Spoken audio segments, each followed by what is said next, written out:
Hello students, I am Akshay Pandey and welcome to the biology class. So today we will be looking into the third class on the cell division and the cell cycle. And in this particular class we will be mainly focusing and discussing on the chapter that is the main part we'll be discussing, that is the meiosis. Okay, and also we will look into the significance of meiosis. And here we will be trying to look into a quite detailed aspects on the meiosis.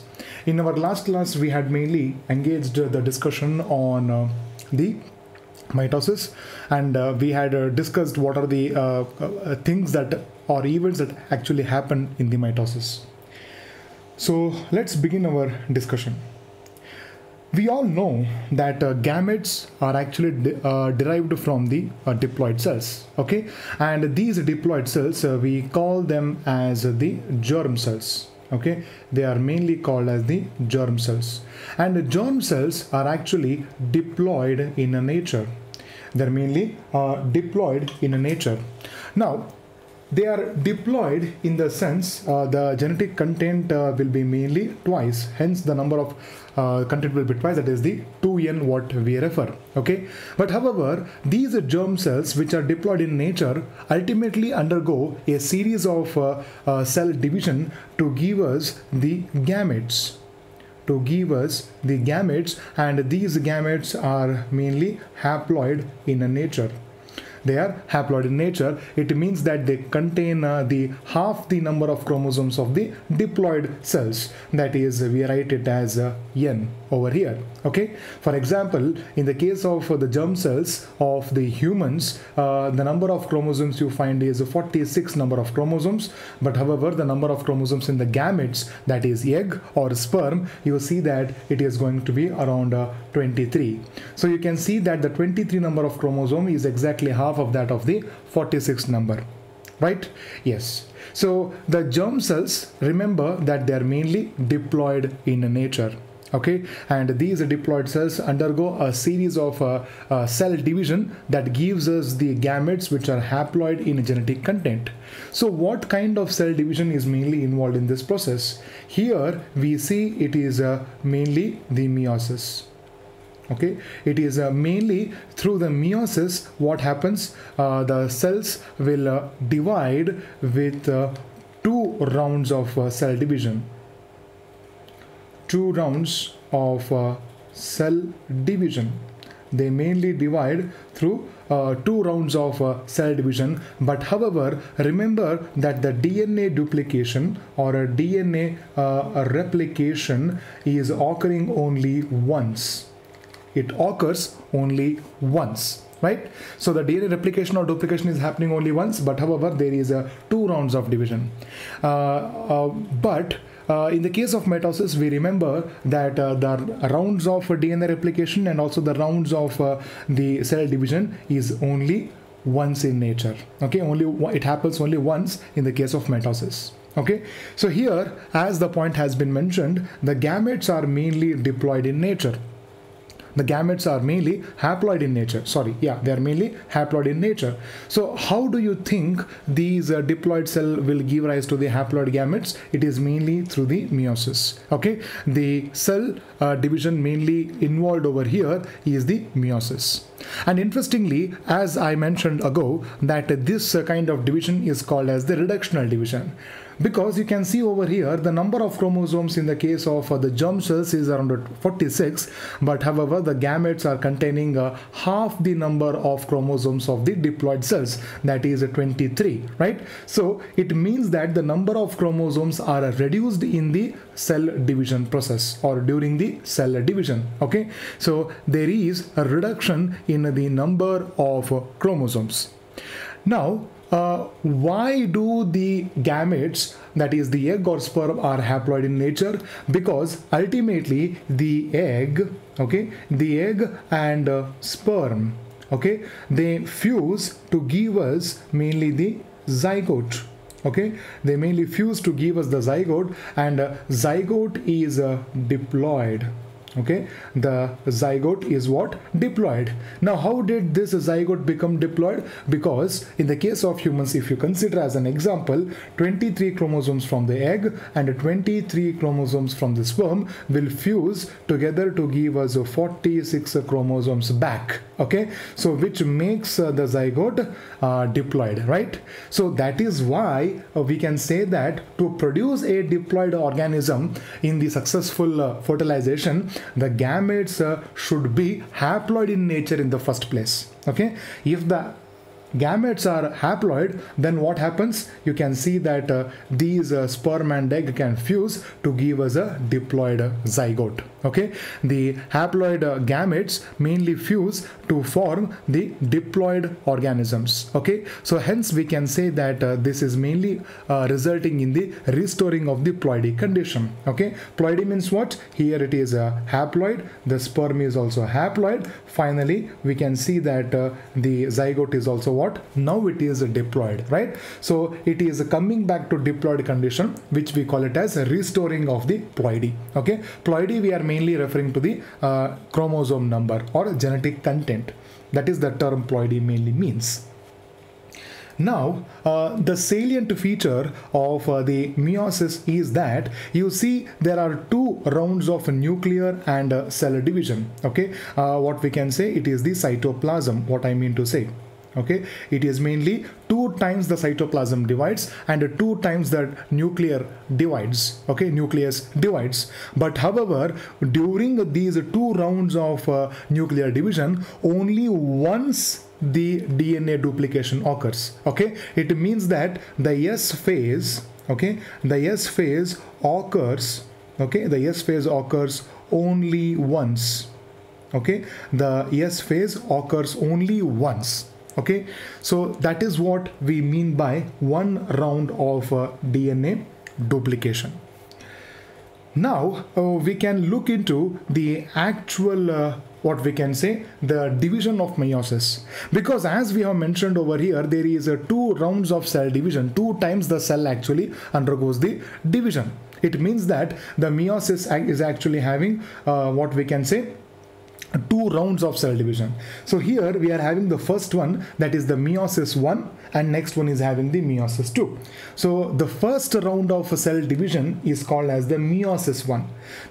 After meiosis 1, what happens? There is an interphase. Okay, and interestingly, the interphase that is present before the meiosis 2, there is no nuclear duplication occurring over here. Okay, there is no nuclear duplication. Whatever the duplication has been occurred, it actually occurs in the interphase before the meiosis 1 actually begins. Okay, as we have mentioned over here, let me write this point, that the what we can say, interphase of the meiosis 1. Okay, only in the interface of the meiosis 1 you can see that DNA duplication occurs. Okay, but remember that the interface that is occurring before the meiosis 2 doesn't have DNA duplication. Okay, yes, it means that the DNA duplication that has occurred, it has occurred in the interface that is occurring before the meiosis 1 only. Okay, the DNA duplication will not occur during the interface of the meiosis 2. Okay, so before the meiosis 1 is started, you find a stage that is the interphase, and during that interphase only what you see, the DNA is duplicated. After the meiosis 1, there will be meiosis 2, but interestingly, in the interface of the meiosis 2, or the interface that is going to start before the meiosis 2, you don't see any kind of DNA duplication occurring over there. That is the point we are trying to tell you here. Okay, yes. So let us look into the subdivisions of the meiosis 1. So the meiosis 1, like the mitosis, is classified in the same way. The first one we are having is the prophase 1, next one we are having is the metaphase 1, the next one we are having is the anaphase 1, and finally we are having is the telophase 1, right? So like in the case of mitosis, we also classify it as a prophase 1, metaphase 1, anaphase 1, and telophase 1. Why do we give the Roman numerical 1 for every stage of the meiosis 1? It is mainly because these are the stages that are occurring in the first meiotic division. Hence we say it as prophase 1, metaphase 1, anaphase 1, telophase 1. Yes, that is the point we have clarified. Now interestingly, you also see that the prophase 1 is the longest phase, and this phase itself is again classified into different what we can say categories. Okay, you see different event occurring in the prophase 1. Okay, the first one we can see over here is the leptotene, next is the zygotene, and the next is the pachytene, next is diplotene, and finally we are having is the diakinesis. Okay, so these are actually the subdivisions or sub-events that actually occur in the prophase 1. Okay, but metaphase 1, anaphase 1, telophase 1, there is no such kind of event occurring over there. Exactly. Now, similarly in the case of meiosis 1, even in the case of meiosis 2, you see that there is again prophase 2, metaphase 2, and the next one we are having is the anaphase 2, and finally we are having is the telophase 2. So again, these stages are occurring in the second round of meiotic division. Hence, they are called as prophase 2, metaphase 2, anaphase 2, and telophase 2. Right? Yes. So now we said that in the case of meiosis, the salient feature is that there is a 2 round of nuclear division and also cell division, and a 1 round of DNA duplication. But here we missed one important point, that is variation. Meiosis, okay, meiosis mainly is responsible for variation. Okay, it is mainly responsible for variation. What do you mean by variation? Variation mainly means about the differences. Okay, see, none of the individual, not everyone looks the same. We are all very much different, right? Our appearance, okay, our height, our personality, even our behavior is completely different, right? And interestingly, the variation is arising and mainly because of changes that is occurring in the DNA. The changes are actually occurring in the DNA, right? So these variation or changes are actually generated in the DNA by a process that is called as the crossing over. By a process called as the crossing over. Okay. Now in the case of crossing over, here it is defined as the exchange of genetic material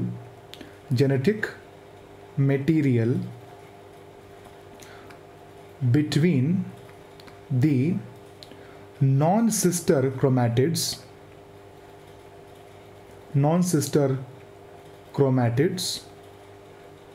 of homologous chromosome, right? So exchange of genetic material. Exchange of genetic material means mainly the DNA. Okay, so the DNA is actually exchanged between the non-sister chromatids of the homologous chromosome. Okay, so let us mark this term, that is the non-sister chromatids of the homologous chromosome, right? We have to remember this point in the upcoming what we can say, the moment where we can discuss about the concept that is the crossing over. Okay, so in a nutshell we can say that it is mainly because of the crossing over that is generating the variation. Okay, and because there is a variation, you can see that all of the individuals are different. None of us appear in a same particular way, right? Yes, so there is a variation, and variation is mainly because of crossing over. Okay, and remember, we also say that sexual reproduction is responsible for variation. Okay, now sexual reproduction mainly involves the formation of or the fusion of the gametes. Okay, so during the production of gametes, these variations are actually generated. Okay, and one mechanism, one way how these what we can say the variation is generated is mainly through the crossing over, right? Yes. So now, so this is also a salient feature of the meiosis, that is crossing over and variation are the what we can say salient features of the meiosis. So what we can do now is let us begin our discussion with the meiosis. So here we are actually having the schematic representation of all these events that are actually occurring over here, a diagrammatic representation over here. So let me write down first quite clearly what is going on. So we will first begin our discussion on the meiosis 1. Okay, on the meiosis 1. In the meiosis 1, we are mainly going to discuss about the prophase 1, right? Yes. So now we know that the prophase 1 itself is divisible into the respective stages as we had mentioned just a moment ago. The first stage is called as the leptotene. Okay, the next one is called as the zygotene, right? The next one is called as the pachytene. Okay, it is called as the pachytene or pachytene, right? The next one we are having is the diplotene. And finally we are having that is the diakinesis. Okay, the last one we are having is the diakinesis. So these are the what we can say various stages of the prophase 1. Okay, so now what happens in the prophase 1? Exactly in the case of very much similar to the what we can say prophase of the mitosis, but there is one event that is occurring in the prophase 1 of the meiosis, that is the crossing over. Okay, crossing over, right? So now let us look into the diagram of what we are looking over here. So now when you try to look into the chromosomes that are present in the leptotene stage, you see that the chromosomes appear. Okay, chromosomes appear like bead on a string. Okay, like a bead on a string kind of appearance. We can say that the chromosomes are very thin and slender. Okay, they are very thin and slender, and you can see that they give a kind of bead like appearance over here. Okay, and the chromosomes are not yet condensed properly. Okay, although the condensation process is started, but they appear very thin thread like structure only with a faint centromere that is visible. Okay, so we can say that in the case of leptotene, the chromosomes start to actually what we can say pair together. Okay, they start to pair. So the pairing of the chromosomes, what kind of chromosomes are actually paired? The homologous chromosomes. Okay, homologous chromosomes. Homologous chromosomes. Now what do we mean by the term homologous chromosomes? See, let us assume that we are having a 23 pairs of chromosome. Okay, human body, mainly the gametes or any cell, any diploid cell, if you consider, we say that there are 46 number of chromosomes, but if you want to speak in the term of pair, we say it is around 23 pairs of chromosomes, right? We say that it is mainly having 23 pairs of chromosomes. So among this, let us take the first pair. Okay, let us take the first pair. The first pair, let us draw the diagram over here. It may appear in this particular way. Okay, yes. So this is how the first pair may look like. Okay, so this chromosome is mainly derived from the father, and this chromosome, the same chromosome, is derived from the maternal side or from the mother. Okay, so these two set of chromosomes are called as the homologous chromosome. Okay, they are called as the homologous chromosome, right? Yes, so we can say that by the end of leptotin stage, you can see that the beaded like appearance of the chromosomes, they start to pair. They start to pair with each other. Okay, but however these chromosomes have not yet condensed and they appear very faint. They appear very faint under the microscope. Okay, that is an important event in the case of leptotin. Okay, yes, so if you have to say what is an important characteristics of leptotin stage, it is mainly what we can say initiation of the pairing and of the homologous chromosomes, and the chromosomes appear beaded like nature. Okay, beaded like nature. So now what we can say, the next stage we are having is the zygote. Okay, now zygote is mainly characterized by the stage called as the synapsis. Okay, synapsis. Yes, exactly. It is called as what? Synapsis. Now, synapsis is the pairing of homologous chromosome, right? Yes. So now I did mention that pairing of homologous chromosomes is observed in the case of leptotin, right? But actually, what I also told that the initiation, okay, bringing together of the homologous chromosome, the process of starting this is observed in the leptotin stage, but actual pairing and what we can say the more clear visibility of the homologous chromosome pairing is observed in the zygote stage. It is observed mainly in the zygote stage. Hence the paired homologous chromosomes are called as what? Synapsis. They are called as what? Synapsis. Okay, and we also have another structure called as the bivalent. Okay, bivalent or tetrad. It is also called as what? Bivalent or tetrad, right? So the both homologous chromosomes, okay, if you consider all the all the chromatids, sorry, not sister chromatids, okay, pardon for that, all the 4 chromatids if you consider, then this is called as the bivalent, okay, or also called as the tetrad. Now in the case of zygote, you also see that there is initiation or a starting of a structure, formation of a structure called as the synaptonemal complex. Okay, synaptonemal complex. Yes. Now, interestingly, the function of the synaptonemal complex is not yet known properly. But what it is suggested that in the case of the synaptonemal complex, it is mainly involved in holding the homologous chromosomes together properly.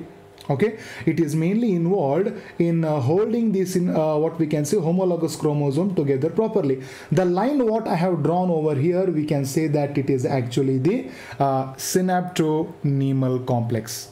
It can be called as what? The synaptonemal complex.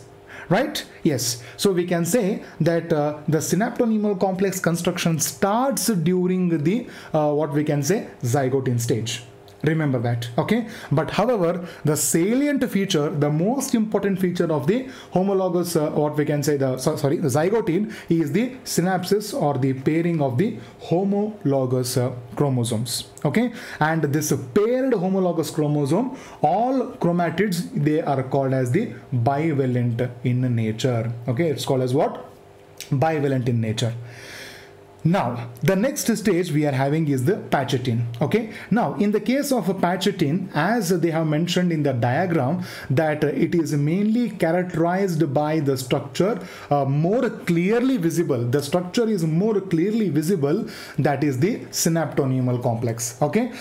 Remember, again, in your textbook, they do have mentioned that in the case of zygote stage, the synaptonemal complex is formed. But remember, the synaptonemal complex is completely formed and more clearly visible under the electron microscope only during the patchotin stage or paquetin stage. Okay, so hence we can say the salient feature or the most characteristic feature of the Pachettian stage is the formation and visibility of the synaptonemal complex. Okay, and we have discussed what synaptonemal complex does. The synaptonemal complex holds the homologous chromosome together properly, right? Now, why does the synaptonemal complex need to hold the homologous chromosomes properly? Because in the Pachettian stage only you see an important event occurring, that is the crossing over. Yes. So we can say that in the case of Pachettian stage, it is the crossing over that actually occurs. Okay, now we have discussed about the crossing over. The crossing over, as I said, it is mainly the exchange of genetic material between the non-sister chromatids of the homologous chromosomes, right? So if I have to explain the same point once again, we can just part of this we can erase. Okay, let me erase this part for a moment of time. Okay, so the definition, as I said, non-sister chromatids. Okay, till now we had discussed about the sister chromatids. Okay, so in a chromosome there are two chromatids. Okay, so the two chromatids are actually the non-sister chromatids between the homologous chromosomes. Let me draw this over here. Exactly, right? Yes. So now these two are actually chromatids, but these two are actually identical copy of each other. Hence they are called as the sister chromatids. They are called as the sister chromatids. But we are referring to the non-sister chromatids. If I consider this chromatid and this chromatid, then we can say that they are actually the non-sister chromatids. Okay, they are actually the non-sister chromatids. But what these two chromosomes are? These two chromosomes are ultimately the homologous chromosome. Okay, they are ultimately what? Homologous chromosomes. Okay, so we can say that some part of this chromosome is coming over here and some part of this chromosome is coming over here. The part of the sister chromatid is coming over here. Non-sister chromatid is actually coming over here. So this exchange that you are looking over here is actually called as the crossing over, and this is the event that is responsible for the creation of a variation. Okay, this is the event that is mainly contributing for the variation, and hence we can say crossing over is mainly occurring in which stage? It is mainly occurring in the Pachettian stage. Okay, now interestingly, the crossing over is also a enzymatic process. It is mediated by an enzyme. Okay, because you have to basically cut this part of the chromosome and also this part of the chromosome, and they have to be joined back.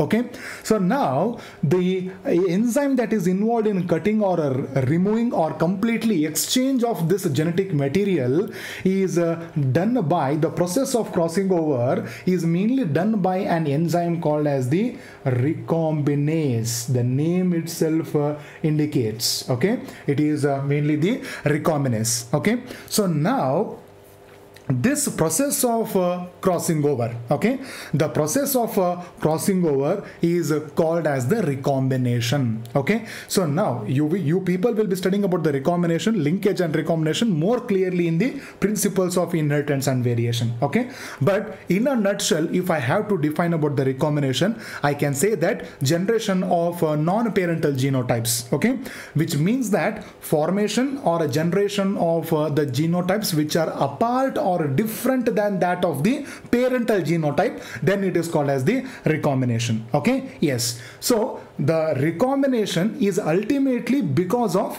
the crossing over, and as we have mentioned, the crossing over is an event that is happening in which stage? Pachettian stage. Okay, remember the clear visibility of the synaptonemal complex and formation or exchange of genetic material between the what we can say non-sister chromatids of the homologous chromosome chromosome, that is the crossing over, is occurring in the Pachetin stage. Okay, but in the case of zygote stage, remember that we can say synapses. Okay, synapses and a tetrad. Okay, visibility of tetrad and synapses are the characteristic nature of the zygote, and a string, a bead on a string-like appearance of the chromosomes is observed in the leptotin stage. Right? Yes. So I hope I have what we can say discussed about, it is clear about these points what we have mentioned over here, right? Yes. So now let us look into the next stage, that is called as the diplotin stage. Now diplotin stage is mainly characterized by an what we can say structure called as the chiasmata. Okay, now what do you mean by chiasmata? See, as I said that there is a crossing over, okay, there is exchange of genetic material. So what happens is that a part of the chromatid, okay, of one chromosome, and similarly the chromatid of the homologous chromosome, okay, yes, they appear in this particular fashion under the microscope. Okay, so if you observe this closely, it looks like an X-like structure. Okay, X-like structure, and this X-like structure is called as the chiasmata.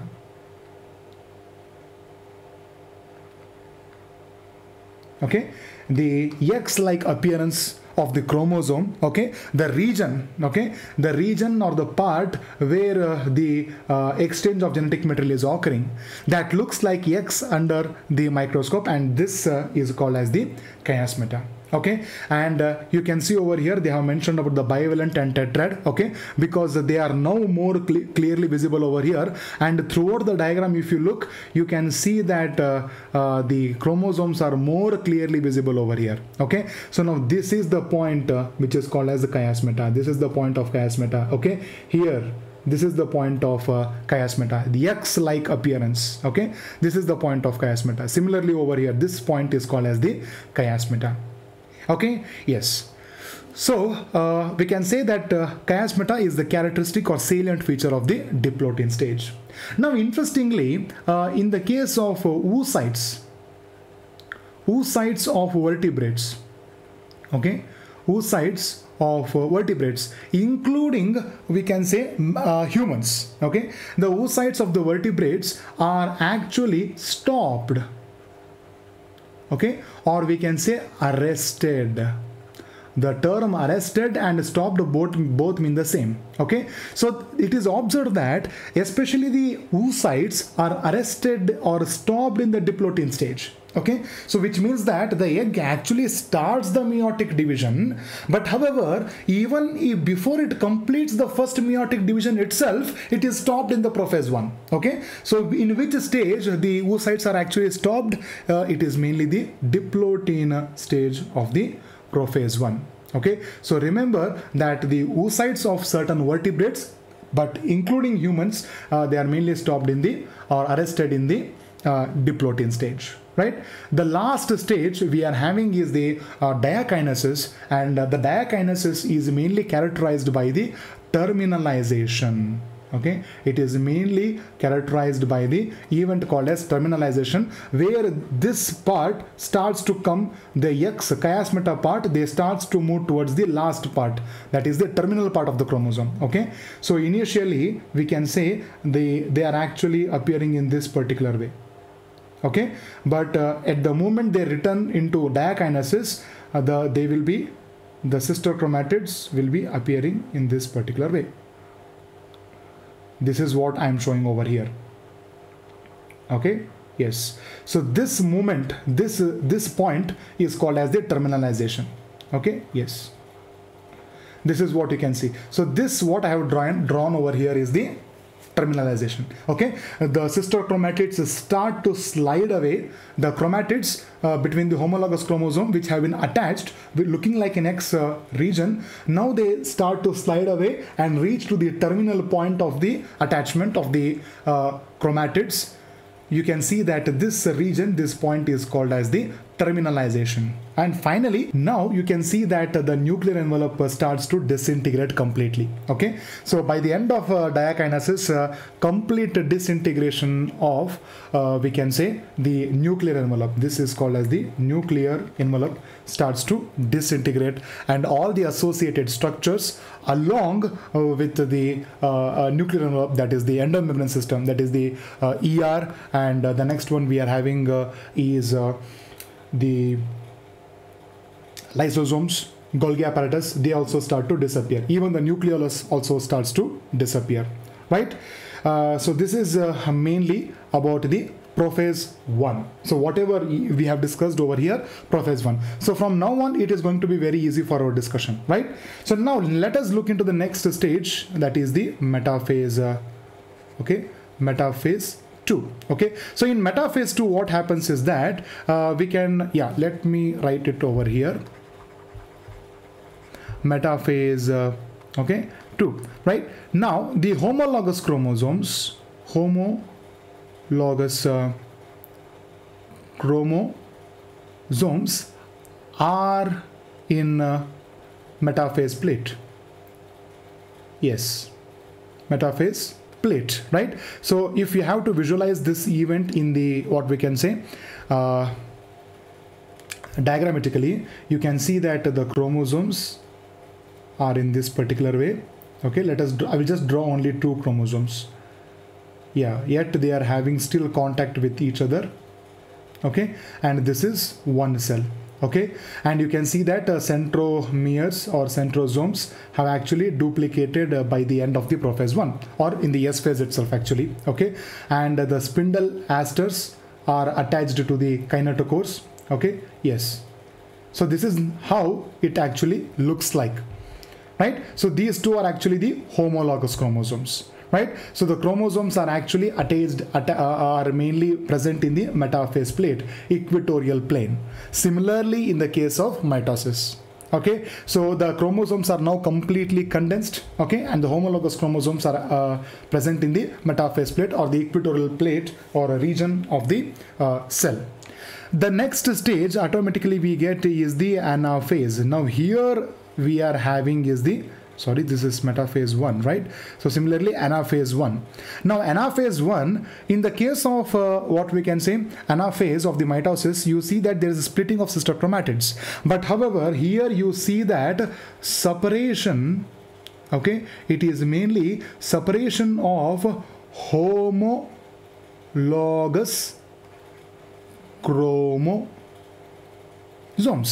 Okay, we can say that the homologous chromosomes are completely separated. It means that you can see the next stage, if I'm going to draw it diagrammatically, what happens here we are having is the centromere, okay, and this is centromere, and one chromosome is coming at one region, okay, and one chromosome is coming at another region, right? So you can see that the whole chromosome itself is being separated. The whole chromosome itself is being separated, but the sister chromatids are actually intact over here, right? So you can see that the separation of the homologous chromosomes mainly occur in the anaphase 1. So like in the case of telophase of the mitosis, similarly in the case of telophase 1, what happens? The ultimately the 2 cells are formed. Okay, 2 cells are formed. Again the nucleus is formed. Okay, that is nuclear envelope is reformed. Okay, is again reformed, and finally you also get the Golgi apparatus, okay, ER, okay, and lysosomes, even they are also reappeared. Yes, so you can see that now this is containing one chromosome, this is containing one chromosome, right? So before the event of telophase and anaphase, how many number of chromosomes you were actually having at metaphase? There were 2 chromosomes over here, right? But however, you can see that now there is only one chromosome in this cell and one chromosome. Of course, I have shown it in the form of dot because it is a telophase, okay? But if I have to show it over here, okay, one chromosome in one cell and one chromosome in another cell, right? So you can see that the number of chromosome is actually now reduced, right? So here it was 2, now it is only 1 chromosome here and 1 chromosome here. So the number has reduced from 2 chromosomes to only 1 chromosome. So I hope, I hope the points are quite, what we can say, clear over here. Hence, this is the stage, okay, that is Anaphase 1 is the stage when you call it as reductional division, okay. So they may ask you the question, in which stage the reductional division actually occurs. It is actually the Anaphase 1 of the meiosis 1, that is when the number of chromosomes actually get decreased. Yes. So next, after the telophase 1, we get the interphase.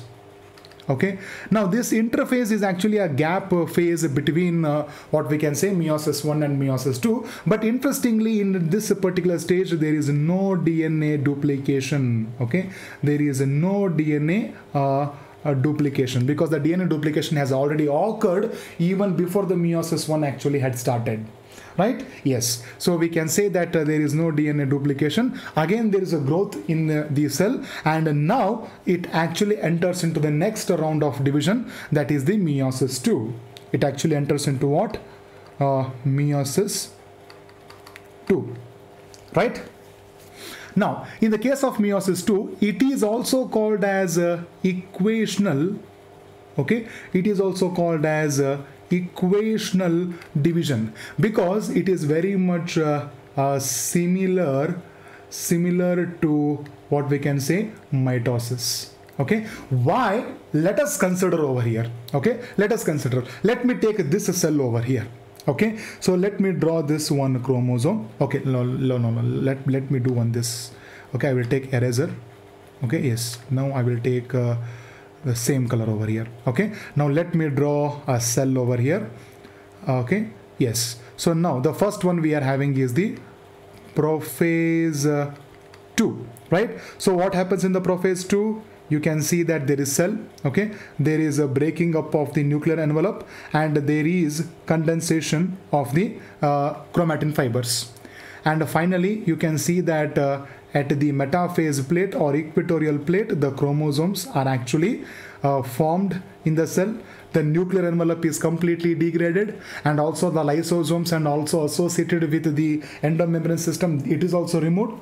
Okay, and you can see that here we are having centrosome, and here we are having one more centrosome which is moving to the what we can say opposite end. It is moving to the opposite end. Now this centrosome has appeared over here, and this centrosome has appeared over here.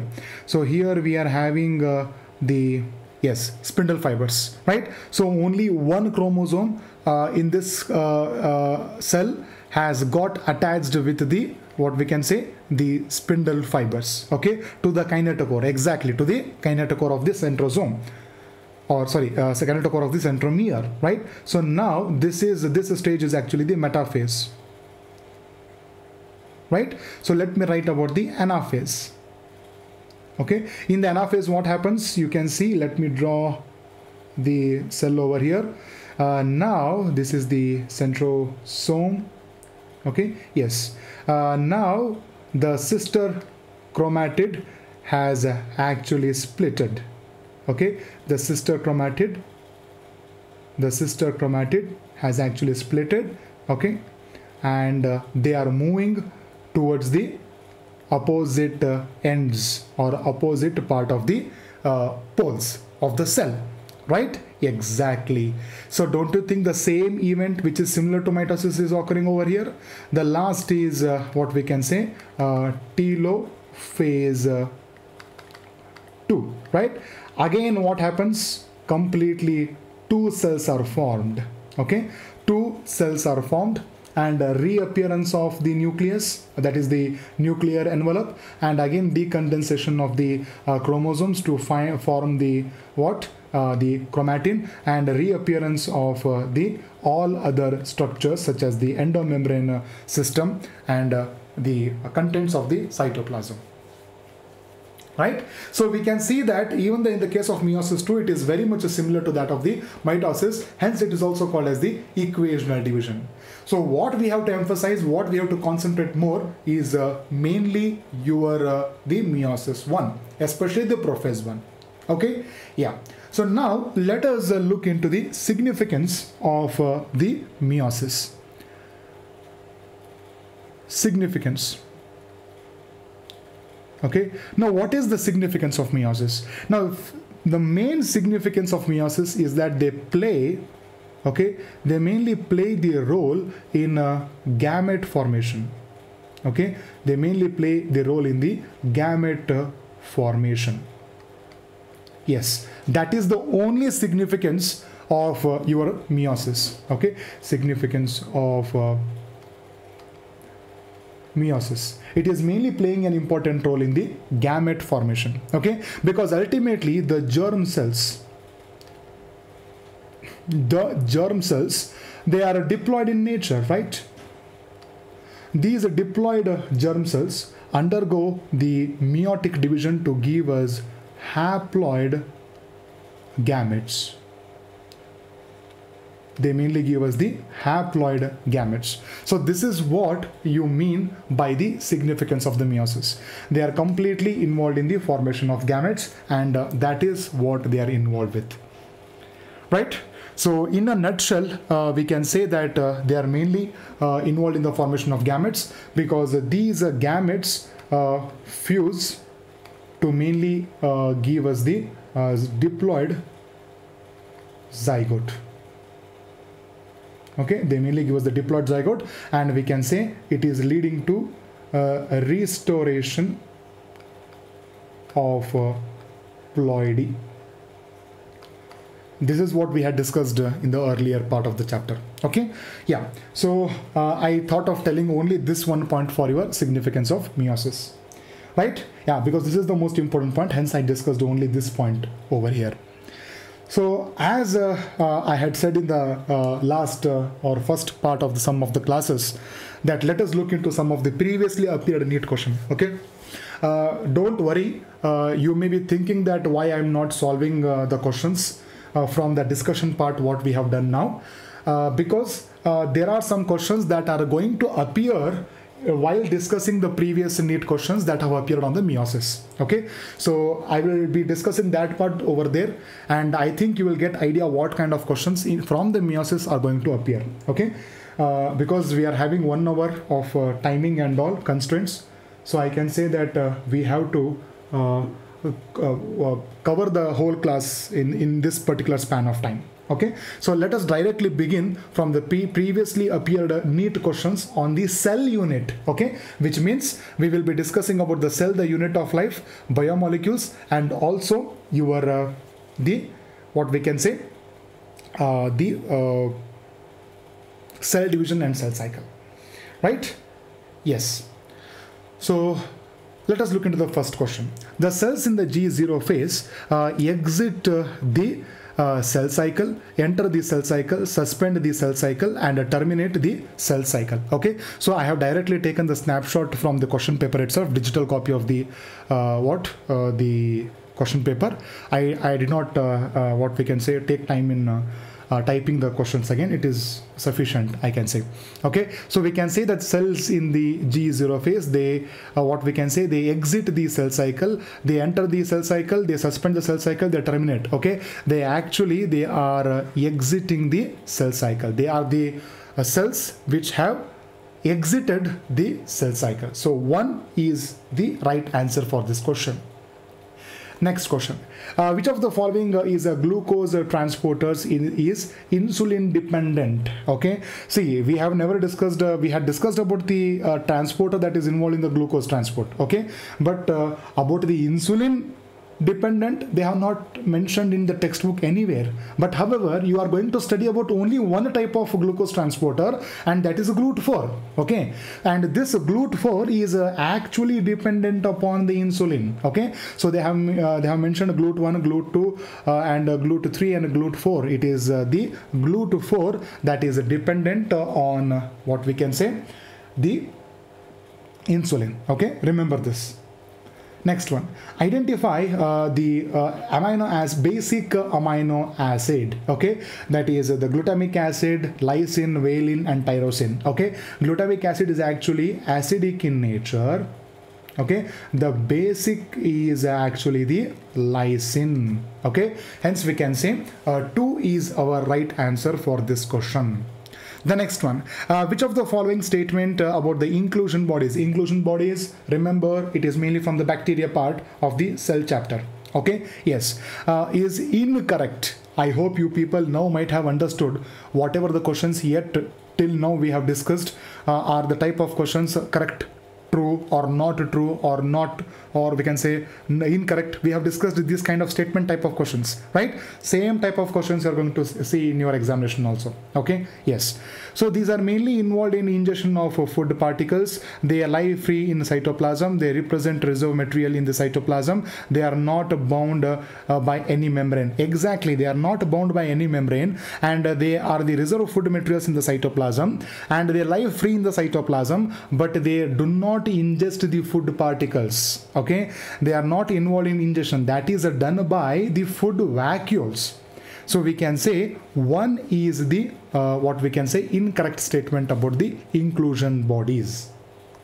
The next one, the concept of omnis cellula e cellula regarding the cell division was first proposed by Rudolf Virchow, Theodor Schwann, Schleiden, and Aristotle. We all know the answer is Rudolf Virchow. He was the person who gave this phrase, that is the omnis cellula e cellula. Yes, it's a very easy question. The next one, which of the which is the important site for formation of glycoproteins, glycolipids in the eukaryotic cells? Peroxisomes, Golgi bodies, polysomes, and one more is the endoplasmic reticulum, right? We know it is mainly the Golgi bodies that are involved in the what we can say formation or synthesis of the glycoproteins and the glycolipids. So 2 is the right answer over here. The next question, match the following. Okay, now this is mainly from the biomolecule chapter. Okay, inhibitor of catalytic activity. Next is possesses peptide bonds. Next is a cell wall material in the fungi, and next is the secondary metabolite. Okay, so now you can see that the secondary metabolite and the column 2 we are having is resin, malonate, chitin, and collagen. Okay, so you can see that the secondary metabolite is actually the resin. Okay, now cell wall material is fungi, it is mainly the chitin, so 3 is C only, right? Now possesses peptide bond is mainly your collagen, and remaining is what? Inhibitor of catalytic activity means what? Malonate for succinate dehydrogenase. We have discussed this as an example, right? So this is going to be your A, right? So now try to match which of the following is very much similar to what we have written over here.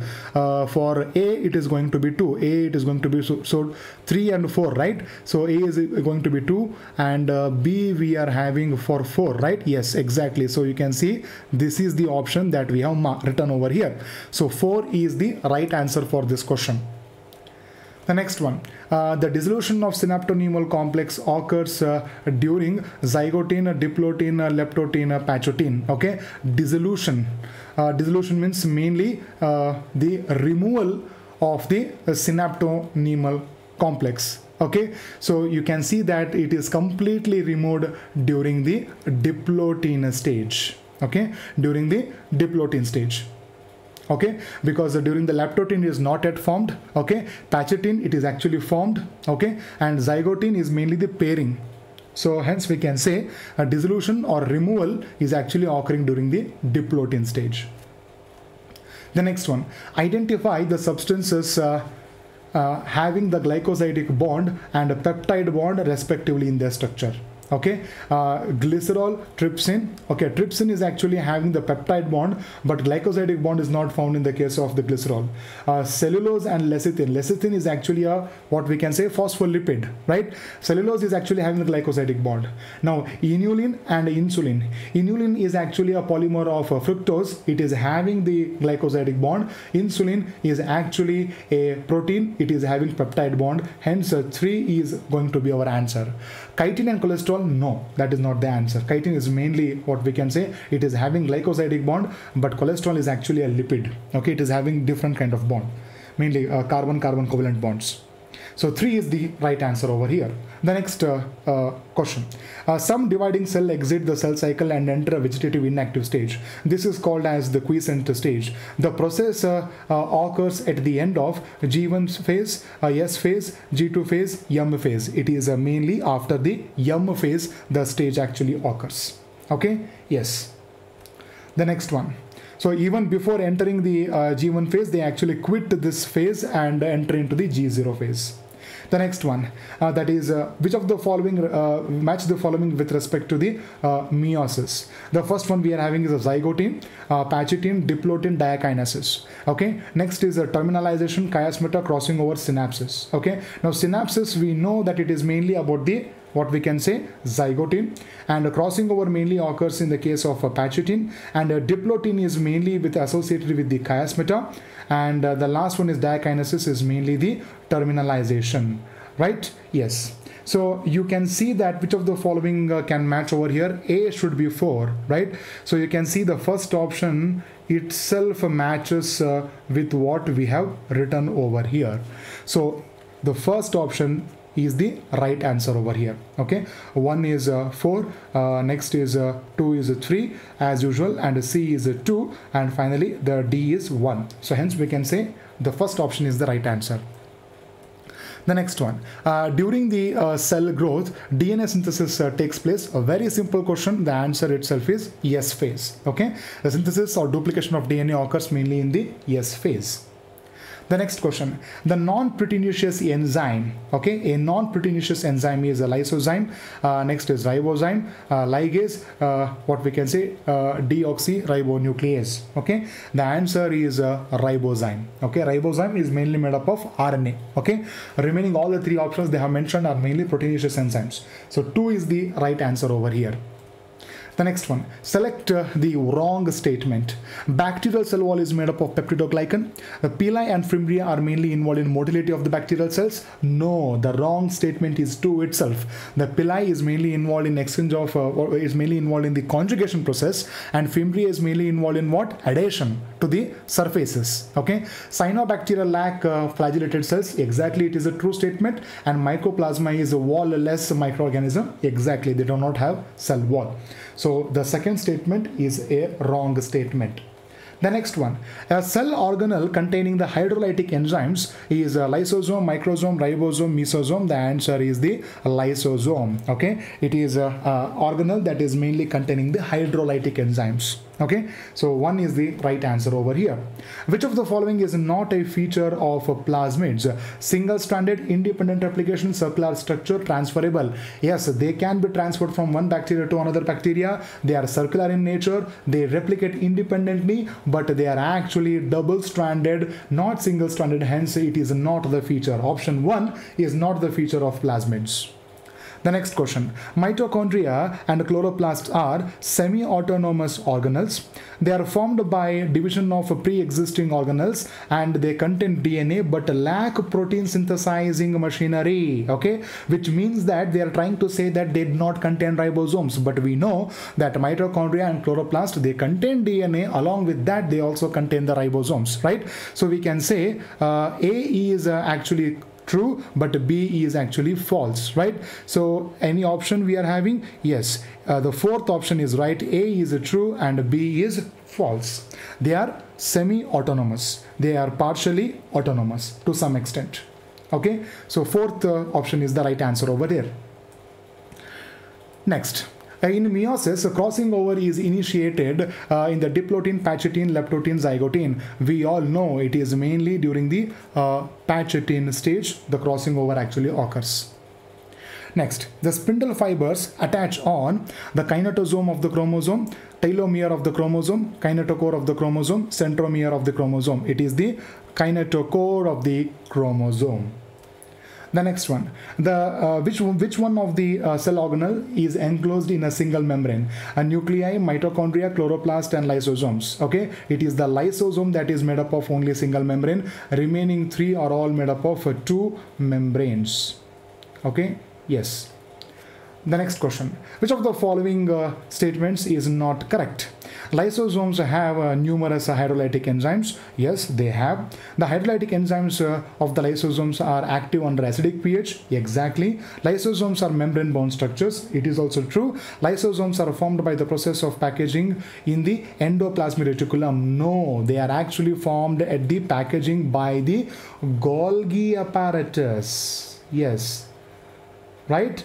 Hence we can say 4 is not correct over here, right? So now this question, you feel it is going to be quite tricky over here. Okay, I hope you people might have understood why not correct or correct kind of statements are important for our discussion.